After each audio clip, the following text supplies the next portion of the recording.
বাংলাদেশের সাম্প্রতিক রাজনৈতিক প্রেক্ষাপটে আলোড়ন সৃষ্টি করা এক তথ্য সামনে এনেছেন জাতিসংঘের মানবাধিকার বিষয়ক হাই কমিশনার ফলকার টুর্ক। তিনি স্পষ্টতই ইঙ্গিত দিয়েছেন, গত জুলাই আগস্টের জঙ্গি হামলা এবং শেখ হাসিনা সরকারকে হটানোর ঘটনায় সেনাবাহিনীর ভূমিকা ছিল।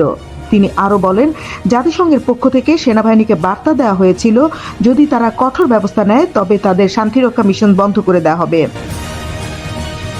ফলকার টুর্কের বক্তব্য থেকে স্পষ্ট যে সেনাবাহিনী শুধু মানবতার খাতিরে নয়, বরং আর্থিক স্বার্থে এবং আন্তর্জাতিক চাপের কারণে নীরব ভূমিকা পালন করেছে।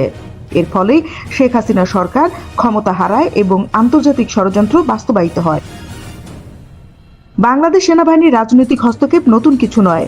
1975 সালে বঙ্গবন্ধু শেখ মুজিবুর রহমান হত্যা, 1981 সালে প্রেসিডেন্ট জিয়াউর রহমানের হত্যাকাণ্ড, 1/11 সেনা সমর্থিত তত্ত্বাবধায়ক সরকার এবং সর্বশেষ 2024 সালের ঘটনা, সব ক্ষেত্রেই বাহিনীটির একটি অংশের সংশ্লিষ্টতা স্পষ্ট। রাজনৈতিক বিশ্লেষকদের মতে, আন্তর্জাতিক সংস্থাগুলোর হাত ধরে ছোট ছোট দেশগুলোর সেনাবাহিনীকে ব্যবহার করে অস্থিতিশীলতা তৈরির মাধ্যমে তাদের উপর নিয়ন্ত্রণ প্রতিষ্ঠা করা হচ্ছে।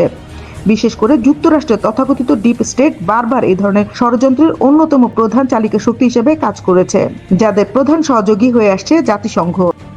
এত কিছু বেরিয়ে আসার পর আজ বাংলাদেশের জনমনে একটি প্রশ্ন: দেশের সেনাবাহিনী কি দেশের জনগণের নিরাপত্তার জন্য, নাকি নিজ নিজ আর্থিক স্বার্থে আন্তর্জাতিক গোষ্ঠীর স্বার্থ রক্ষা ও ষড়যন্ত্রের অংশ হিসেবে কাজ করার জন্য? যদি এমনটি হয়, তাহলে আগামী দিনে এই সেনাবাহিনীকে অহেতুক জনগণের টাকায় লালন পালন করার কোনো প্রয়োজন আছে কি? Desk report, BBangla.net।